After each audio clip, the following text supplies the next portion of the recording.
Welcome back. I am John P. Today we are going to be talking about Richard Mille watches and what you should purchase instead if you're thinking about these watches as investments. Now, this video is not going to be me talking about the quality or the craftsmanship of the watches. I think that Richard Mille as a brand does some very interesting, unique things, especially with the materials that they use in many of their pieces. And certainly the watches do not have any shortage of demand out there. We can see these watches on endless amounts of celebrities and people that are not only in the know, but also icons and just interesting people want to put this brand on their wrist much more than just inside of the watch collector community. So we're not going to be focusing on whether or not they are a good value, but instead we're going to be focusing on viewing them as an investment vehicle or a speculative asset that many people have started to view these watches as. At the end of this video, I'm also going to be sharing with you what I think you should focus on instead that has more history and more data to support the watches to be of better speculative or investing potential. I also don't recommend investing in watches anyway if you haven't invested in other things, nor do I actually give investment advice. This is a watch channel, but I'm going to share with you these things that I've kind of not only viewed, but also observed from fellow watch collectors and dealers out there about the Richard Mille brand. Also, please do not forget to check out delraywatch.com, where we have had some Richard Mille watches. We haven't recently. I'll touch on that in a second. But also you can find me on Instagram, The Real John P. So Richard Mille as a brand, where do they come from? So the brand is actually only about 20 years old. A little more than that, but essentially the brand is very new, right? It's about 23 years old. And it's been incredibly popular the last 6 or 7 years, going up into the last 2 years, especially during the pandemic, where it really has exploded and there is such a high demand for these watches, at least at certain price points. Let's not even factor in the retail prices. But the retail prices of these watches start at about $60,000 US for the RM16, which we actually did have at Delray Watch once upon a time. I'll talk about that in a second. But sky is almost the limit with some of these Richard Mille watches going over the $1 million price point. And of course, they are mostly all trading at several times the retail price on the internet, and also hand-to-hand between dealers in real life as well as private parties and collectors.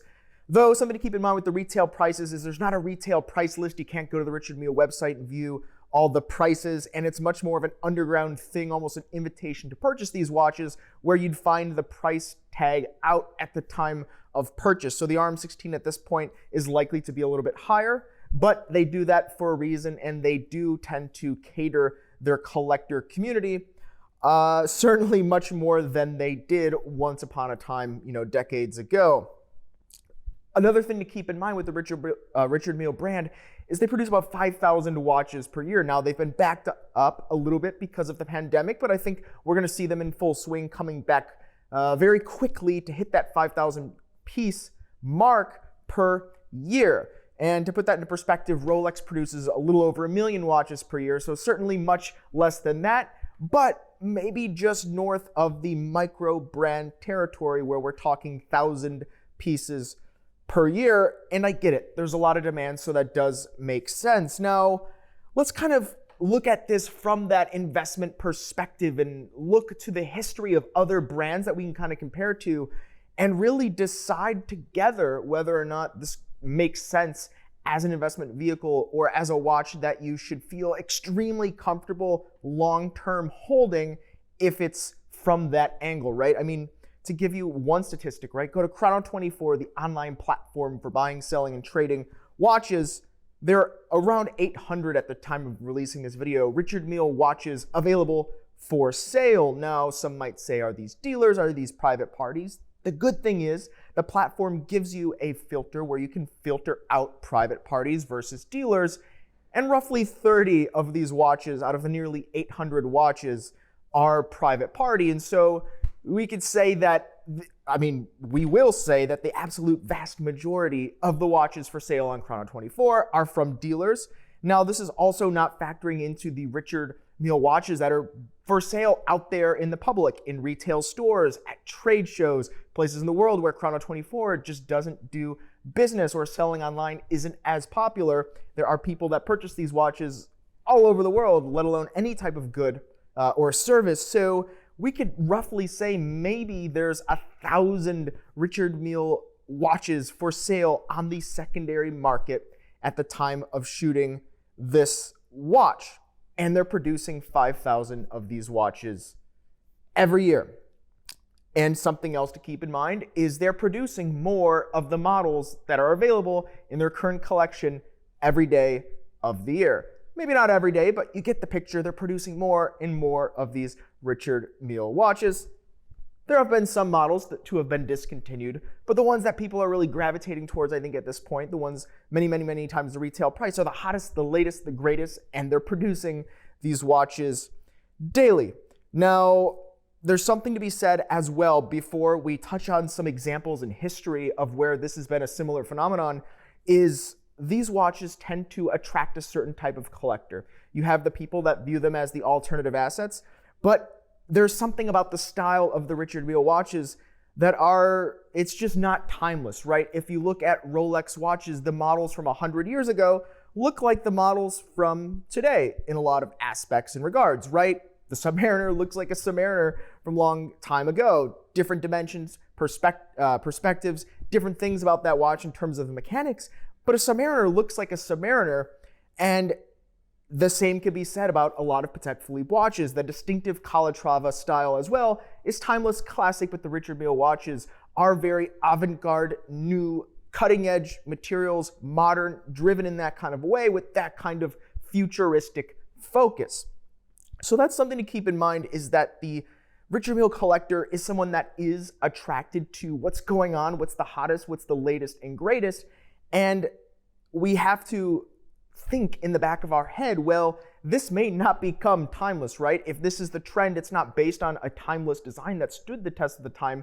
You have to make the gamble or the wager that these styles will become timeless starting today, going into the future. Now, that's possible, but is it likely, right? And that's what we're looking at here, is are there better options if we're getting into the speculation on watches? Are there better options that have historical data to back it up, to be a better fit for your funding, as opposed to something that is much more new and doesn't have that kind of track record and has things that we can take away from it to actually kind of weaken the argument to make it an investment? And that's kind of the way that I'm perceiving this, right? So setting aside the simplicity, let's look at a couple of other examples in history of watches where this has happened, literally in the last 20 years, right? First, we have Panerai.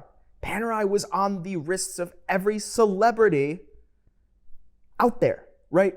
Panerai was so hot. And then time went on, too many were produced.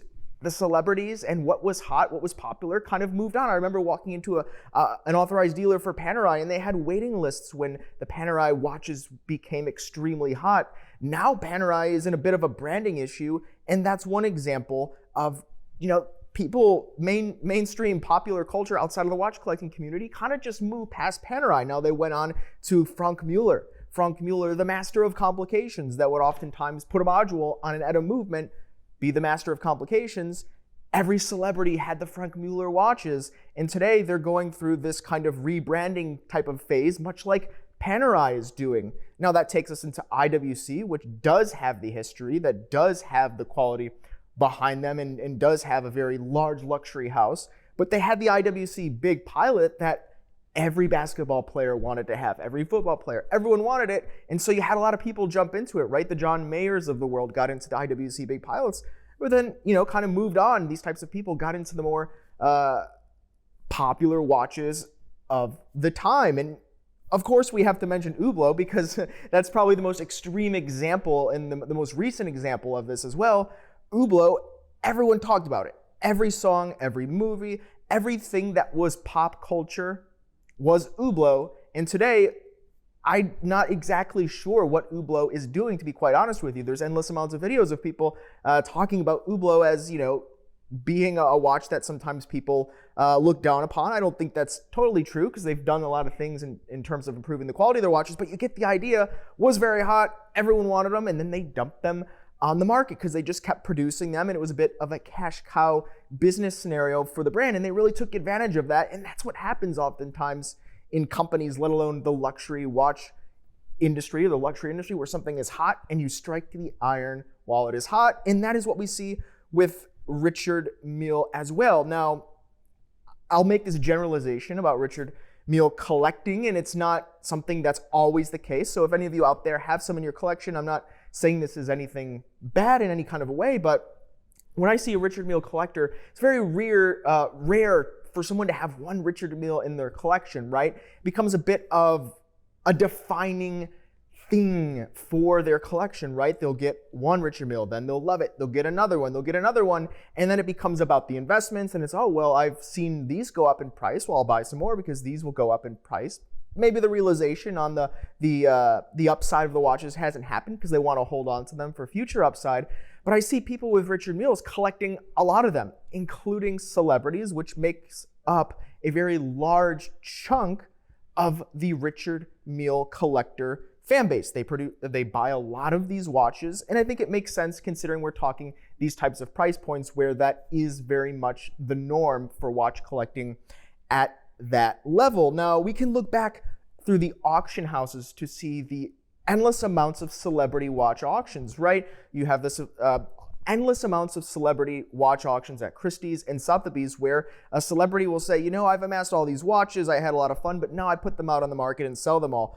These watches are put together into collections. Think the Eric Clapton collection. Now, I'm not going to say anything negative about that because we had a lot of very high-end Rolex and Patek Philippe watches, which is kind of where I'm going with this.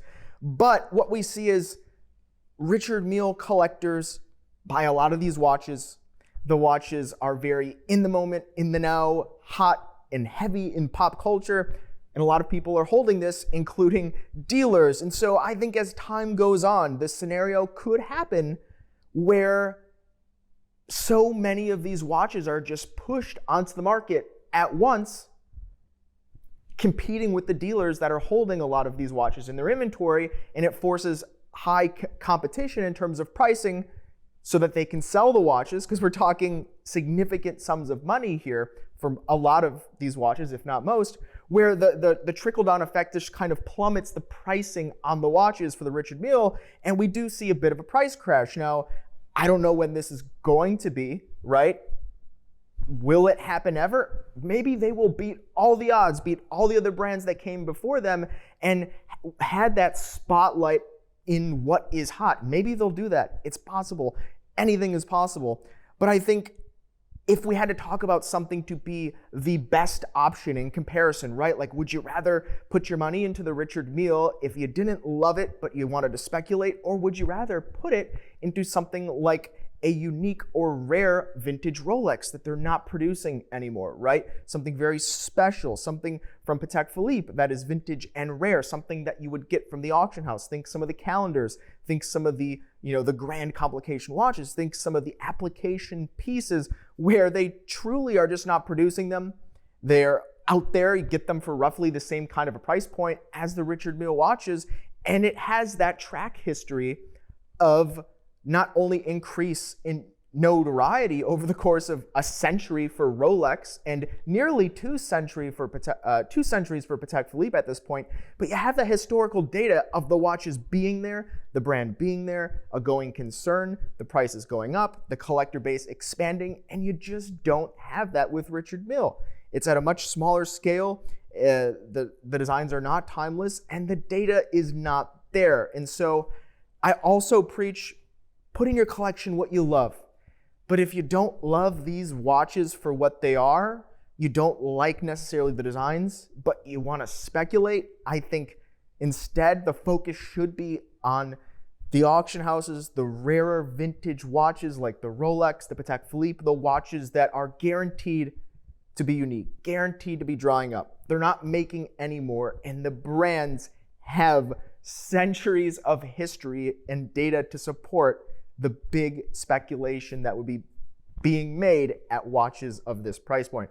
But what do you think about Richard Mille watches? Once again, not saying anything negative about the quality of them. I just think if we're looking at that range, there are some safer places to make that type of a wager. But I would love to see and hear your opinions in the comments below. Guys, please do not forget to thumbs up, like, and subscribe. I do appreciate it. You can check out delraywatch.com and my Instagram, TheRealJohnP. Thanks, guys. You've been chatting with John P.